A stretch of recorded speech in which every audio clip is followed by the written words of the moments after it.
So today, as you can see by the title, I'm going to be doing my story time on my labour and delivery. Today is the 5th of November and today is Cairo's 6 months.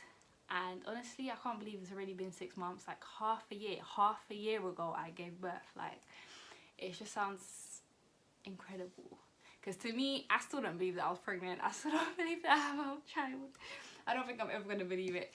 So yeah, let's get right into it. So grab a snack if you're interested, sit back, relax, and we're gonna get right into it. This is actually the first time I'm actually coming on camera with my hair out at this length, and honestly it's just because I couldn't bother to put it up and do my hair. I don't know, I'm still getting used to this whole short hair business. This is what we're just gonna have to go with and deal with. My pregnancy was pretty calm. I didn't really get any major anything really. It just went so smooth. Most people saw me throughout my pregnancy, didn't even know I was pregnant. I think only when I got to maybe like 7-8 months was when I actually started showing, and yeah, that's when probably people realized that I actually had a belly. So yeah, I was actually supposed to be induced because I got gestational diabetes in my from my second trimester onwards. So you do a glucose tolerance test, which basically you do that twice during your pregnancy. You do once in like the beginning, like 3 months or something like that. I think I remember having one, and that one came back negative, so I was good. And then I did another one when I was like 6 months, 5-6 months or so, and that one came positive. So for those of you who don't know what gestational diabetes is, it's simply diabetes during a pregnancy, and once you give birth it usually just goes away. So there's nothing really that you can do to prevent it. Like, I know a lot of people saying, oh my god, don't eat a lot of sugary stuff, this and that.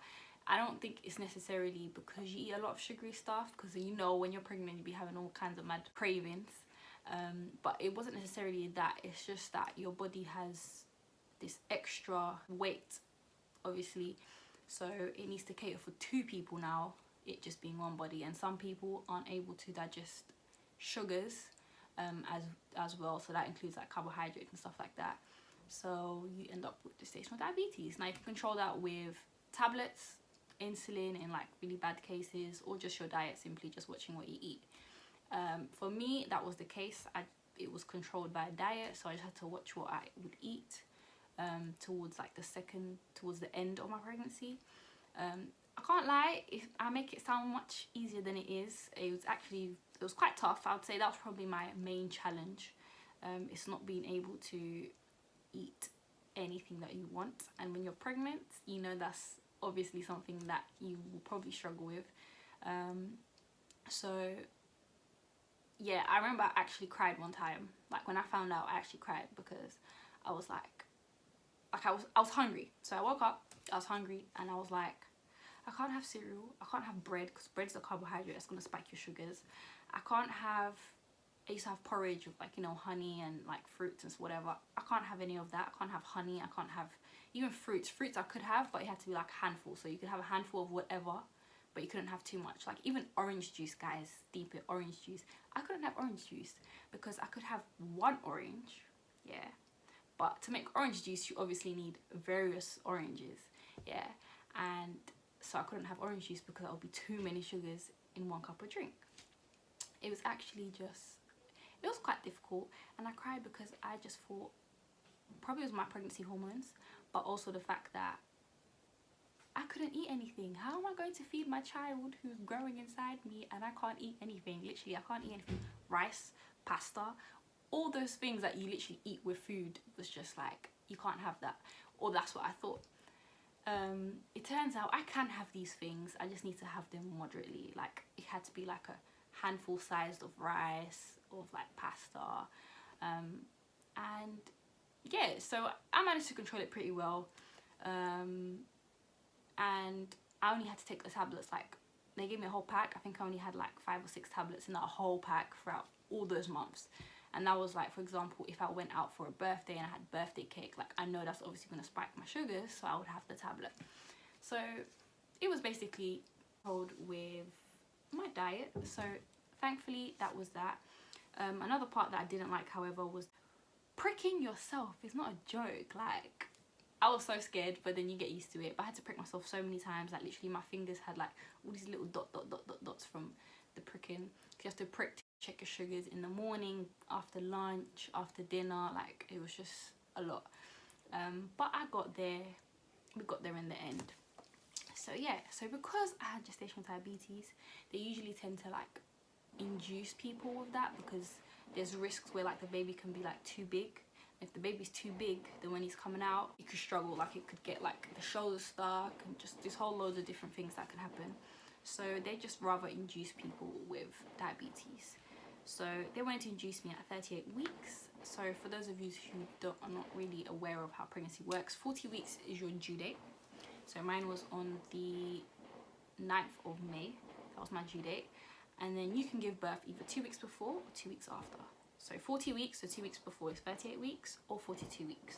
Now, with gestational diabetes, they want to induce you at 38 weeks. So as soon as it's a goal, they want to induce you.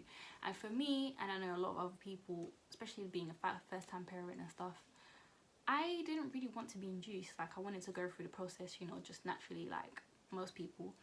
And I didn't understand why, if my sugars were well controlled, the baby was growing fine, he wasn't too big or too small. He was on the larger side, but he wasn't big, do you get me? He wasn't too big. Why I had to be induced. So I got my date changed from the 38 week to, so I was supposed to give birth in April, not on the 9th of May, basically. And I was like, no, I want to wait a bit longer. So I managed to change it to the 39 weeks. But when I went to actually change it, I had to speak to this lady who was like the head of the department or whatever. And let me not lie, that was not the best of experience, because she literally, I think it's because I'm young or whatever, she was just really condescending. She literally made it seem like if I changed my induction date and just by a week, literally a week, 1 week, like I'm just going to kill my child if I changed it, and I had to stop listening to my friends as if my friends are influencing me. Like, what? This is my decision. Like, I choose to not give birth at that time, and they can't force you, by the way. If anyone tries to force you to have your child, they cannot force you, okay? It's down to you. But yeah, she literally was just horrible. I get that she's trying to give me advice on why that's the case, but like on why they induce women and stuff. But if my sugars are well controlled, my baby's growing well, I don't understand why you had to like try to force it upon me to get induced and to have this baby when she wanted me to have the baby. And I remember I managed to change it to 39 weeks plus 2, so plus 2 days. So I was going to get induced on the 4th of May. So my due date was on the 9th, and I was going to give birth on the 4th, basically. But I didn't know why I couldn't just wait those 5 days, at least till my due date. I had spoken to my midwife. She said it's fine. If your sugar's well controlled, then, you know. But she did warn me that they can be quite pushy, but, you know, there was no risk as to why I couldn't wait till my due date. But she just made it seem like it was the end of the world. I was going to kill my child. I was going to regret this decision. Like, it was just going to be something so bad. And for me, it was too much. When I left the hospital, I was literally shaking, like, oh my God, like, what did I do? What did I do? What did I do? And afterwards, I just realized, like, no, this is my decision. Obviously, if there was risks, I would have calmly got induced at that stage. But yeah, aside from that, I didn't really have any bad reviews from my hospital. And yeah, so I got it changed to the 4th, and that was that. Until the 4th, I was doing all kinds of like things to try and induce my labour, because I didn't want to get induced. So I had a sweep as well, guys. A sweep is like the worst. Oh my God. I've never felt a pain like that ever. So basically, your cervix is, I remember someone in school, correct me if I'm wrong, but I remember in school someone saying that the cervix is the size of a full stop. Like, it's tiny. Like, and when you give birth, that needs to stretch to 10 centimeters for the baby to come out. So when you do a sweep, yeah, I think they tell you to do a sweep from like 38 weeks or something like that. Might be wrong, but I think it was 38 weeks, so don't quote me. And basically, your midwife or whoever your doctor is puts their fingers inside and they try to sweep the area, so with their fingers, and stretch it. So that usually, it can work, it might not work, but if you're closer to labor, it's supposed to help you start your labor faster. And when I went there, she actually said I had 2 sweeps done. The first one, I think I was 1 centimeter dilated already, and she managed to stretch it, and she did a really good sweep, and boy, that was the worst. It's just so uncomfortable. I don't know if it's pain. It can be painful, but it's just, I'm not trying to scare anyone that is gonna get a sweep, but I just needed that baby out, so I did what I had to do in it. After that, you get like your mucus plug, which is like mucus that comes out. You get a bloody show, which is like blood mucus that comes out. Excuse if I'm being TMI, but I'm gonna tell you guys the whole story in it. That comes out, and that's supposed to, so that's good signs basically, but it doesn't mean anything's gonna happen, but it is supposed to help.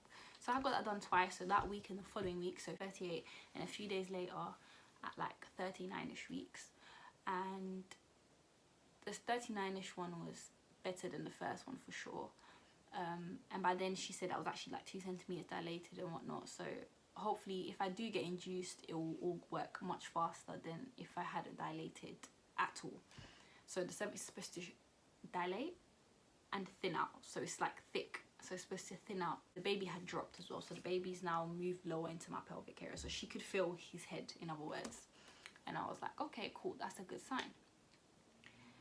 So now I'm like, okay, so the baby didn't come, so I had to get induced. So I go to the hospital now at 12 o'clock, I believe, and they're going to induce me. So now, because it's corona times, all these things are changing. You can't have more. You could have 2 birth partners, you can only have 1 now. When you go to get induced, you have to go by yourself.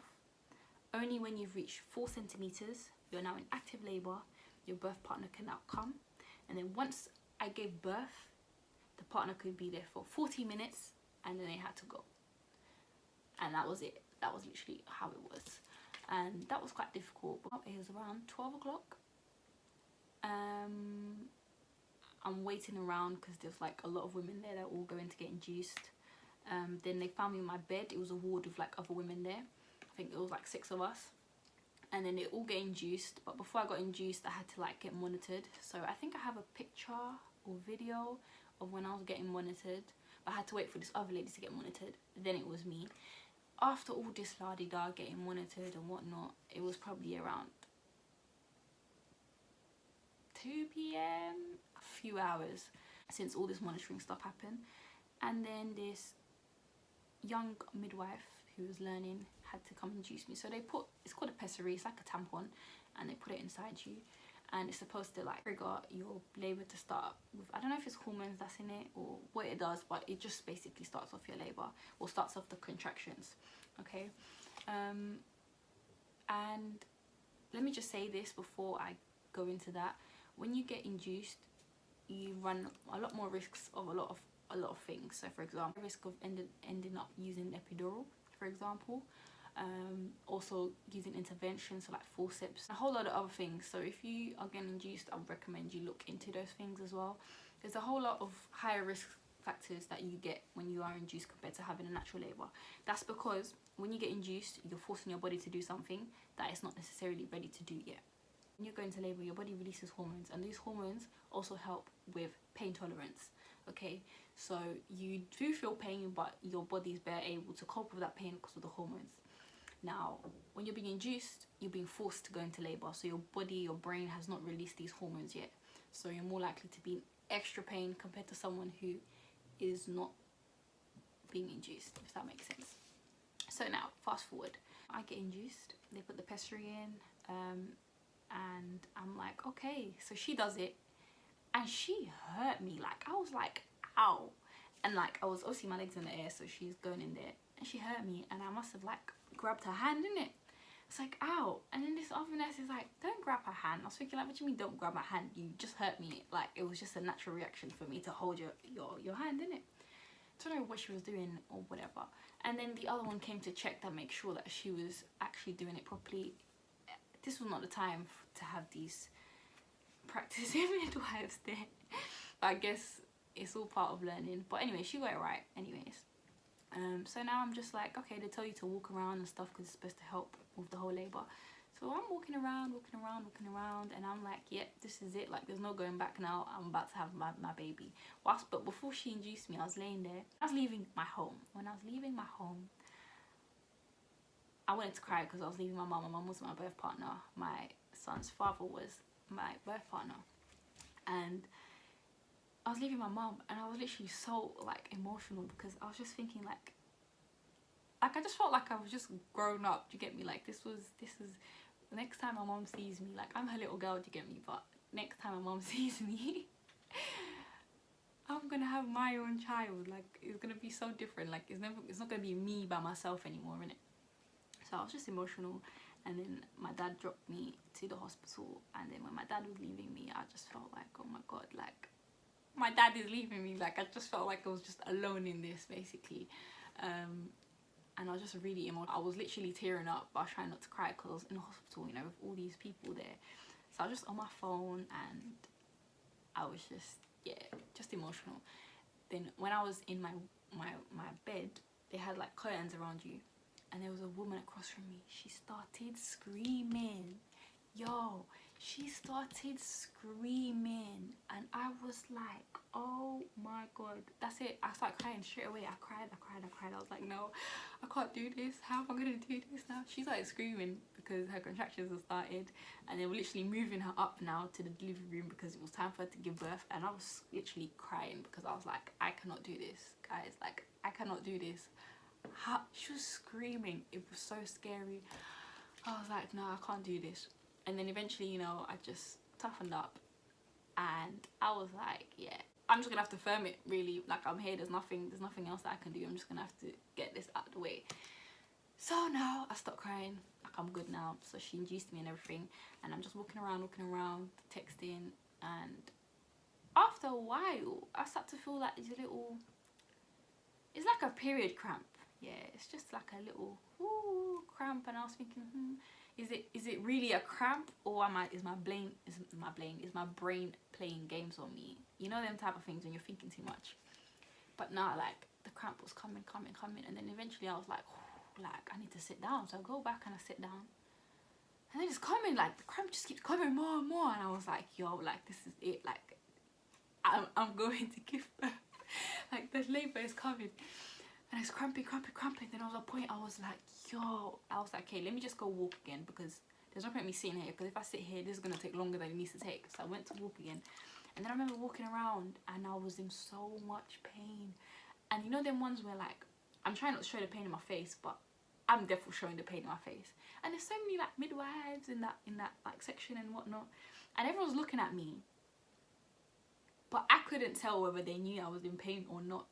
But you know where they're in a labour ward, or like in a place where women are going to give birth, like, women are going to be in pain. So I don't know if they were just airing the fact that I was in pain, and maybe if I was in like an extreme amount of pain, then they maybe might like tend to me. Like, I didn't know what was going on, but I was just in pain walking around. And I also made a snap, which I'm going to put in here because I remember that. Walking. Contractions have definitely started. Not the one.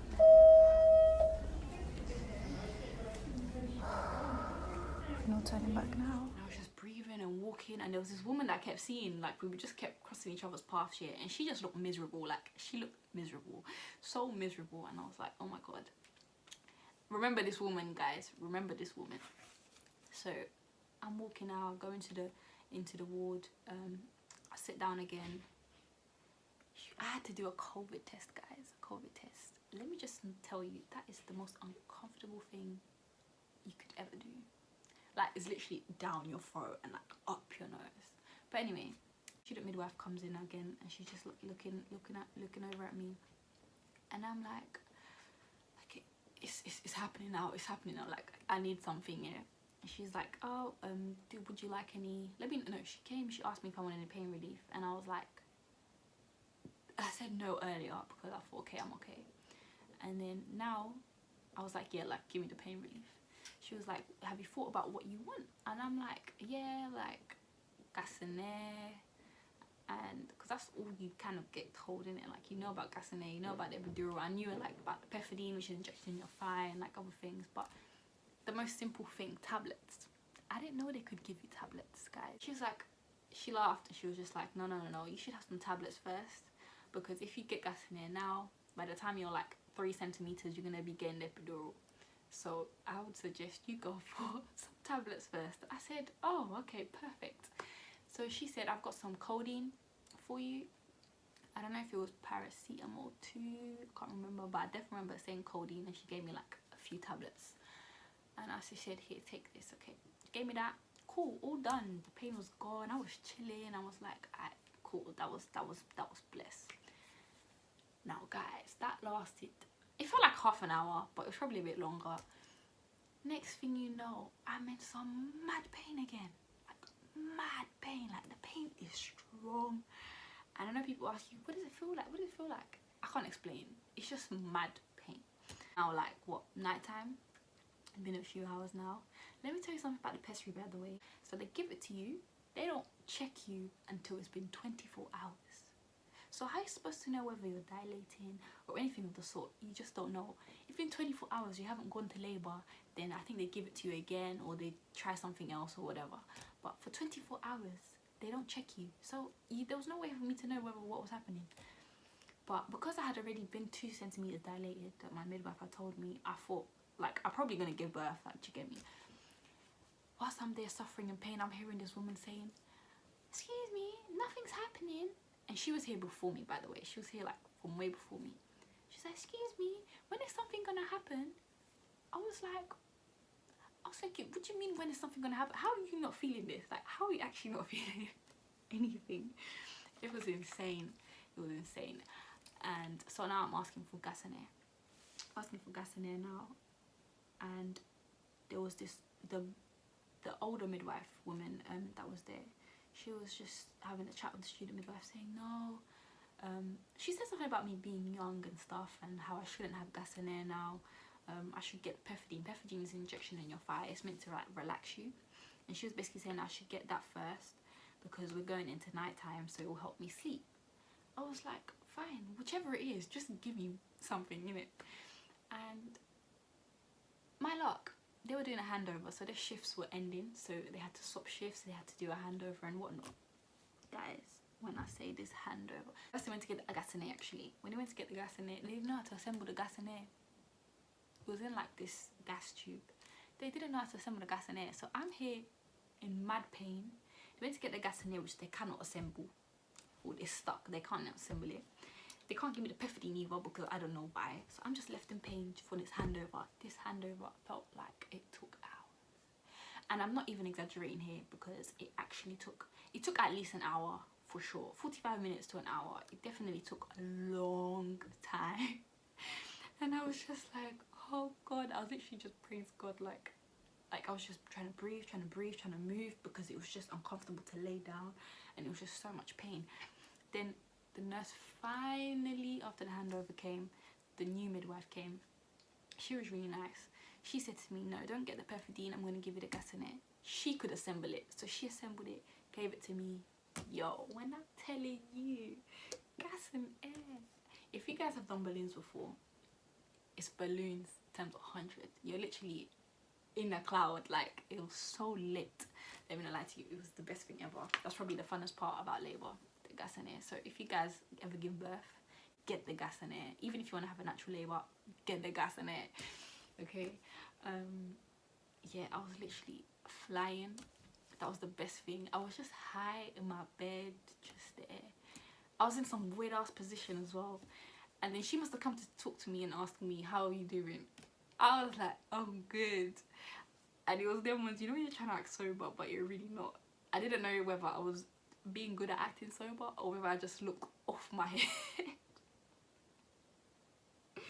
Such a funny moment. So some time goes by now and I'm feeling some mad pain again. I'm feeling some mad pain again.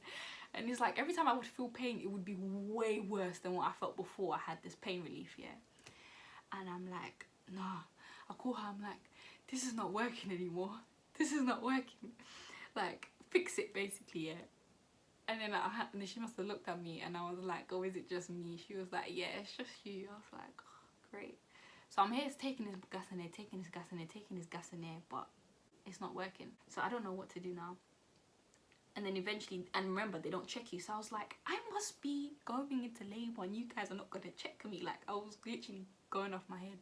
Then eventually, the midwife came and she was like, okay, we're going to check you to see how dilated you are, kind of thing. I said, okay. Finally, so they took out the pessary, they checked me. I was 4 centimeters now. 4 centimeters is active labour. So now they have to move me upstairs to the delivery ward. Before that, she said, I would recommend you go and pee, like go to the toilet first in case like I'm going to take epidural and stuff like that. Like, okay, so I'm trying to take this gas and air with me to the toilet. She's like, you can't take it with you. I nearly cried. I said, what? She's like, okay, take some air now. She tried to, I'm sure she was finding it funny. She's like, take some air now and then, you know, go to the toilet quickly and come back for the next contraction. I said, okay. I inhaled so much air, I ran. You just see me run across the ward, yeah. Go to the toilet. I tried to pee, but you know them ones where like I can feel that contractions coming, but I'm trying to pee and it was like, it wasn't working. Like both things were not working. But I think I managed to pee. And then the contraction came. I ran all the way back to my bed. Got the air. In the meantime, they got a wheelchair to wheel me upstairs. I said, okay, I'm thinking this is coming with me. He said, no, you can't take it with you. I said, huh? So I have to go from down to up with no air. I'm not gonna survive this. I'm not going to survive this. Again, took mad air. And it just wheeling me around the hospital. And I'm just there on the chair like, hurry up, get me to my delivery ward so I can get more air. But guys, leave it. The air wasn't working. I don't know why. I just wanted the air. So deciding which room I was gonna go into. They gave me this nice big room. I wanted to film, by the way. I wanted to record my delivery. My mum was like, "You want to record your delivery?" She must have thought I was nuts, yeah. But she's like, okay, fine. And I was like, yeah, like, you know, people record the delivery all the time. And I'm like, yeah, I wanted to record my delivery. So I took my stuff there and whatnot. My ring light at the hospital. When I got there, did I even think about my ring light or my tripod or any of that? So then now I laugh back at it because my mum was probably therefore laughing at me, but she was just letting me go along with it. And yeah, that was that. So now I'm upstairs. So now they called my birth partner to come. It was 10:30. I was already 4 centimeters dilated. And yeah, he comes in now and he must have like come in trying to make me laugh, and I was like I just aired him. Like I think I just aired him, or I said hello and that was it. Like I didn't even, like I was just in my pain and don't talk to me, don't do anything. I wanted him to make a playlist of music. I even downloaded films that I was gonna watch in a hospital. Like I did so many stuff. I did not use any of that. Okay, I was just in my pain, in my zone. Don't talk to me, just let me be, yeah. So he was just sitting there next to me, kept pouring me glasses of water, which was helpful. Kept pouring me glasses of water. And I couldn't eat anymore because obviously I had a meal earlier, but I couldn't eat at this point. Now I was active labour. They just told me to drink. They sometimes tell you to have like energy drinks, which is good. So, but where I had gestational diabetes, I couldn't have sugary stuff. But I found the Lucozade, you know, the pink one, which was 0 sugar, so I could have that. So I had bought that, so I would have some Lucozade, I'd have some water, and I was just there. So I would say this whole part was just kind of like a blur because I just remember being in so much pain. I was in like a cloud. So when I moved up, it was time for me to get the pethidine, so the injection in my thigh. And she went to get the injection. I think we mentioned the epidural. She was basically, the way she was talking was like she wouldn't recommend me take the epidural right away kind of thing. So I was like, okay, let me just do it without the epidural. His mum also said to me, I think you can do it without epidural or whatnot. I said, okay, cool. So let's go up the pain relief ladder. Do an epidural now. Literally, as they injected it into my thigh, my waters popped. My waters just popped, and I was like, oh my god, my waters just popped. It was like the craziest feeling. So they're like cleaning and whatnot, and I was just in some clouds. I think the pethidine didn't work. Like genuinely, I believe that the pethidine didn't do anything. But where I was in this cloud, I think that was actually the pethidine. Yeah, but in the moment it felt like it didn't do nothing. I was just in the maddest pain, in a cloud. I think I was just making noises like just sounds in it. I didn't scream, but of course every woman tolerates pain in their own way. I didn't scream throughout my labor or anything of the sort. I was just making like sounds, and I was just in this cloud of pain. And from that point up until like 1 a.m-ish, I think, so from 10:30 to like 1 a.m-ish, they checked me again, and I was 8 centimeters. So in the space of 8, 10, 11, 12, 1, in the space of like 3 hours or so, 2 hours and a half, I went from 4 centimeters to 8 centimeters. So I was now nearly ready. 8 centimeters now was just all a blur. As hours went by and me just in pain, and suddenly I just hear the midwife saying, the anesthesiologist is outside. If you want to get the epidural, we need to get it now. I want to grab him. He's a really good anesthesiologist basically, and I need to grab him now.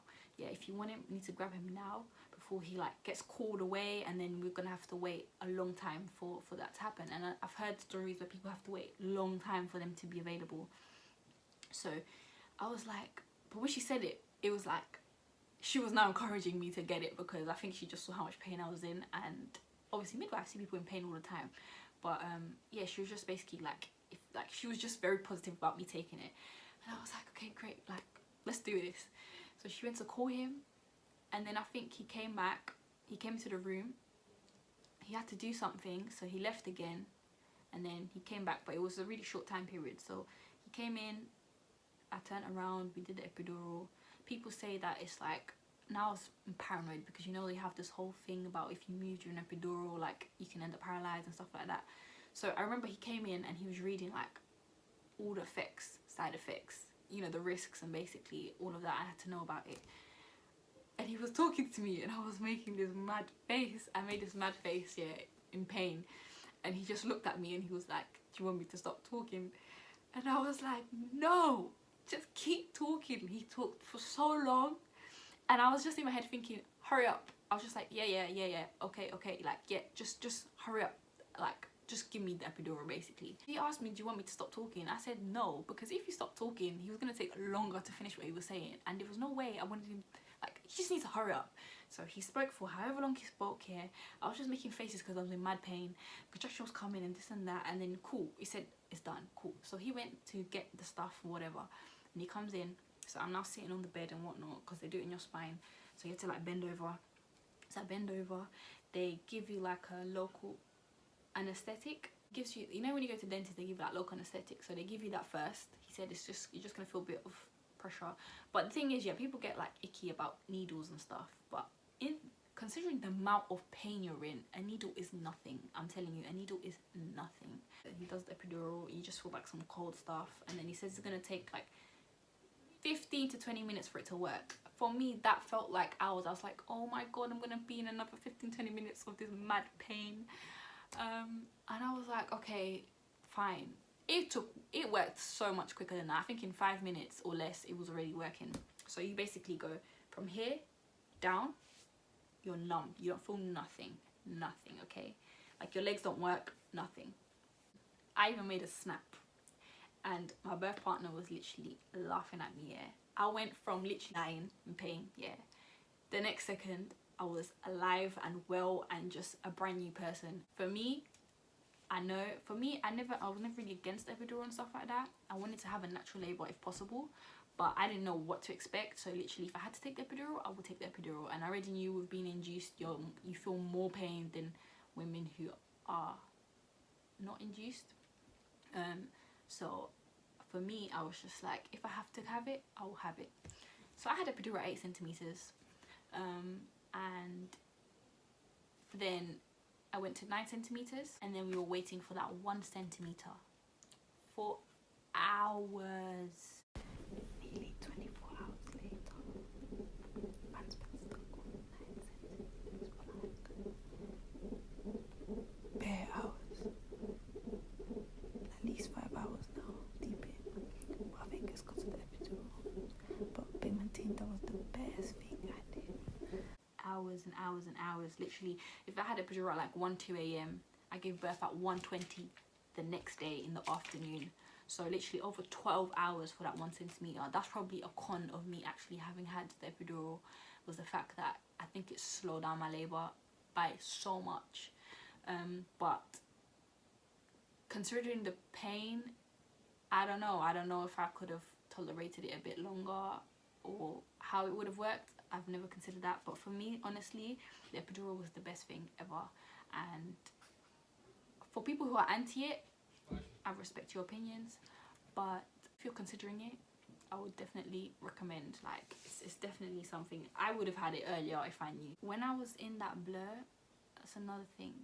I ended up having, there was a point where I was in so much pain, the point where it was so frequent, I couldn't even get a breather. Like, it was too frequent. And I was just thinking in my head, is this normal? Am I supposed to have this many contractions like this? And they monitor it on the machine kind of thing. And then she said, I remember her saying in my blur, saying that I'm having too many contractions in a short space of time. So they had to give me an injection to slow down my contractions. So now my contractions got slowed, and I literally felt the difference straight away. And I was like, thank God, like, thank God. And then after I had the epidural and stuff, and then eventually they still monitor it. So when you feel the contraction now, you just feel pressure. You don't feel pain, just feel pressure. And then eventually what happened was that my contractions became too slow. So now she had to give me another injection to speed up my contractions again. So I was just getting injection so many times. I can't even lie, on my thigh, on this thigh, like the part where I kept getting injected, till this day, 6 months later, it's like it's numb. Like, I can feel something, but I don't have my full sense. Like, it's weird. Like, it just feels weird in this particular part of my thigh. Epidural wise, I haven't got any side effects. This all seems to be good, thankfully. And it was like 12 something or like 11, like 12 something, I think. She said I can start pushing unofficially. I think it was 11 something actually. She said I could start pushing unofficially, so they weren't going to count the pushing, but every time I felt a contraction I could start pushing if I wanted to, because I was now 10 centimeters by the way. So I was like, okay, I was pushing every time the contraction came and whatnot, and they were just checking. Then it was like 12 something, and she said, okay, we're going to now officially push. So I was pushing. We pushed for an hour, and they could feel the baby's head had moved, like it was right here. Oh my God, there was a time where they saw the baby's head, and the midwife's like, she's checking, she's like, oh, I can see his head, it's full of hair and whatnot, yeah. And then she calls my birth partner, and he comes to see, like, everyone's all up in my down below, like, and he's just there looking inside, and they're both looking at the head full of hair, and I'm thinking, what is going on? Like, what is actually going on here? So the baby was now moving lower and lower, but he got to a point where he wasn't moving anymore, and she said it's because his head was a bit swollen, so he wasn't moving any lower.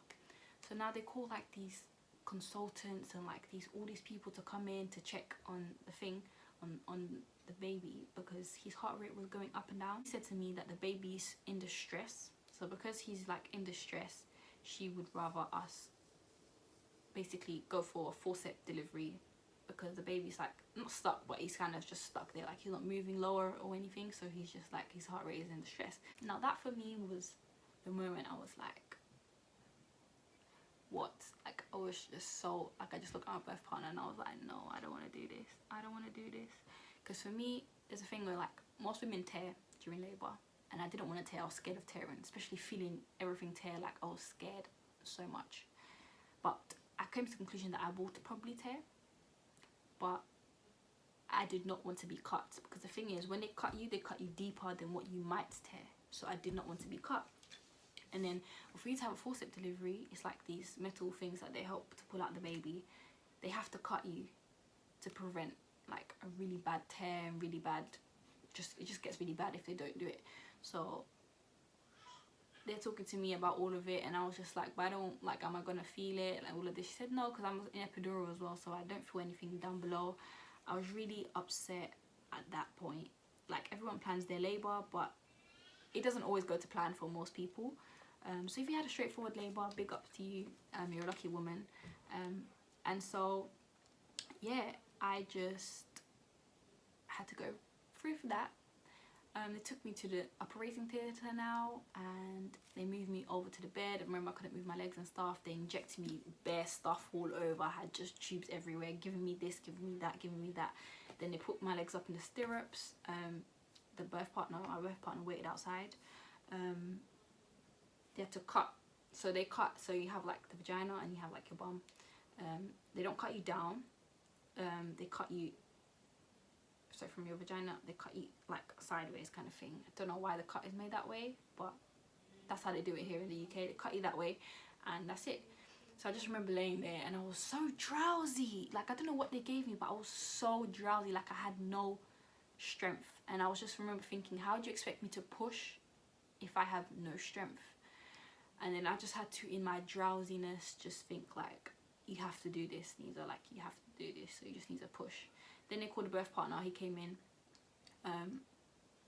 His story would actually be interesting for him to tell you guys what it was for him, because for him, I can't even lie, it was very mad. There was a point he actually nearly fainted because this guy didn't want to listen. He wanted to go peek when he wasn't supposed to peek, and there was just blood everywhere, blood on the floor. There was just too much going on. I remember him taking out, I saw a scalpel, like a scalpel, you know, the ones that were used in science, scalpels to do, like, I saw it and it was full of blood. I think that's when they had cut me and whatnot. It was just, it was a whole crime scene in there, let's just say that. And there was like 15, 20 doctors, nurses, midwives, I don't know what they were. It was just a mixture. The room was just full of people. Yeah, it was just all so mad. Like, and everyone was moving so fast. It just felt like it was just a lot that was happening basically. So now they've cut me and they're like, okay, so now my midwife that was with me, she was with me again, and she was like, okay, well, so when the contraction comes, we're gonna push. So I was like, okay. So I pushed the first time, I pushed, and I felt like I heard a pop noise, like a pop. So I think they had used some kind of suction thing to like pull the baby. You know, when the suction breaks, it pops. I don't know what that noise was, but that's what I assumed it was, a pop. I heard someone say something like, the baby's not turned around properly, so if we can't get him out this way, we're gonna have to go for a C-section. Listen guys, that for me was the end.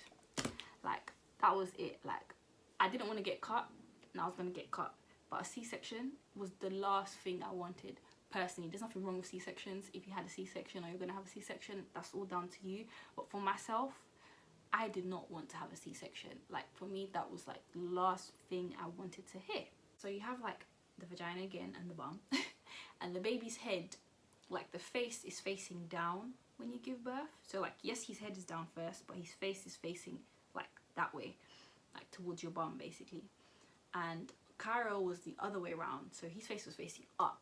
So I pushed again, and luckily, thank God, he came out. They pulled him out with the forceps, so they pulled him out, and I just felt like this really long thing just coming out. Like, that's my description of labor. Just feeling this really long thing just coming out of your body, like long. And then they put him on top of me. His foot was like, they had like this blue tissue that I had on my belly, and I just saw his foot hanging out, and him started crying and everything. And then I was just like, ugh. Like, I was just in relief. I was drowsy. I just wanted to fall asleep right there and then. I didn't get to do skin to skin. My birth partner didn't get to do skin to skin either, which was strange, because normally if the mum can't do it, the dad usually does it. Neither of us got to do skin to skin. The baby was fine. Everything happened. They stitched me up. Gave birth to the placenta too. And yeah, then it was all okay. We went to the recovery ward. I was there for like an hour or so. I was quite a long time, and he was with the baby. I just kind of let him be with the baby for a while because he was gonna have to leave, and I'm gonna stay with the baby for the rest of the night, innit? So yeah, that was my labour and delivery story time. The post part was a bit mad because I was literally bleeding everywhere, and you're with a newborn and you just have stitches, and it was just hard to do a lot with this newborn that needs you, and it's just you by yourself without any support. Obviously the nurses are there and whatnot, but they're not around that often. Like, there's so many other people to tend to. But yeah, we got through the night.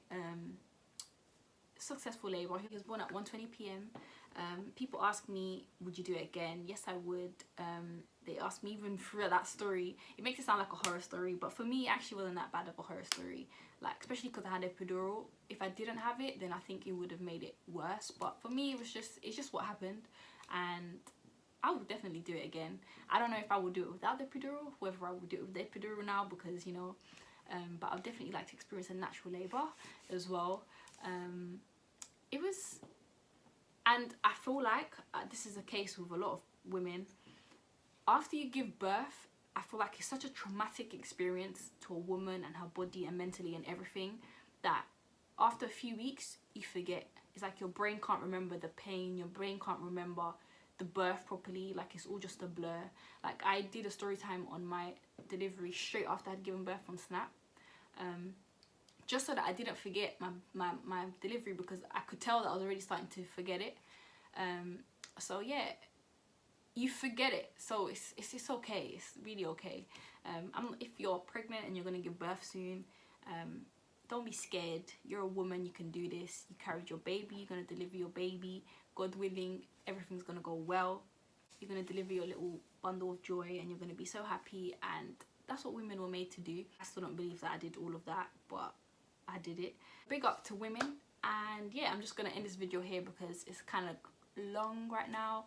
But yeah, like, comment, subscribe, guys. You already know what it is. If you want to see any videos with Cairo and, you know, my day in the life and whatnot, let me know, because I'm down to do those. And yeah, happy 6 months, Cairo. So guys, this is Cairo. Might as well meet him officially. I know you guys have seen him in my other video, but I haven't actually introduced him. Oh, great. I just fed him and now he's vomiting on my foot. Say hello. Say hi. Say hi, guys. Welcome back. You're gonna be seeing a lot of me. Yeah? He literally woke up, so he's not really like a... When he wakes up, you know them ones you just need to give people time? Yeah, that's him. And he was just hungry, so yeah. Tell him, you're getting so big now, haven't you? Haven't you? Yeah. Yeah, you have. So yeah, I will catch you guys next time. Say bye.